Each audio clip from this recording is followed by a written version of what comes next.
Sir আমার গত 6 মাস থেকে এখানে ব্যথা, ঠিক আছে। তো আমি অনেক ডাক্তার দেখাইছি, ওরা ওষুধ ব্যথার ওষুধ খাইছি, আর হচ্ছে যে ওরা জেল দিছিল, জেল লাগাইছি, কিন্তু আমার ব্যথা কমে না। আচ্ছা, তুমি কি করো? আমি ক্রিকেট খেলি। মাঝে আর মধ্যে কোনো বাড়িটা নাও? হ্যাঁ, বাড়িতে ওকে দর্শক, এই গুটি মারো, এই মাংসটা তার এখানে লাগছে, এটাকে এই জায়গায় হইলে তার মানে ব্যথা হবে আর কি।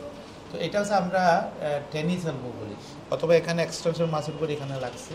এটা বেসিক্যালি যারা ওভার ইউজ করে, স্ক্রু ড্রাইভার রান্না মানে অনেক বাড়ি কেড়ে নেই, ক্রিকেট খেলে টেনিস খেলে তাদের হয়ে থাকে এটা।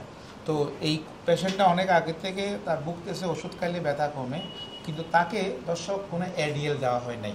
এডিএল না দেওয়ার কারণে তার এই ব্যথাটা যাচ্ছে না। এখন আমার কাছে যখন আসছে, আমি তাকে এই জায়গায় একটা ব্যান্ড দিব, এটা টেনিস এলবো ব্যান্ড, যাতে ফোর্সটা এদিকে না যায়। আর তাকে আমি কিছু এডিএল বলবো যে তুমি কাপড় মুছড়াবে না, দরজা খুলবো না, আর মেয়েদের বলো যে রুটি বানাবে না, কোনো ভারী বালতি বা তরকারির ড্যাগ বা কোনো কিছু নিবে না। তাহলে এটা যদি মানে, আর আমরা এখানে একটা ওষুধ দিব, 2-1 দিন আলট্রাসাউন্ড থেরাপি দিব। এরপরে যখন ব্যথা কমে যাব, আমি তাকে এই স্ট্রেসিং এক্সারসাইজটা দিয়ে দিব, হ্যাঁ, যেটা আবার না হয়।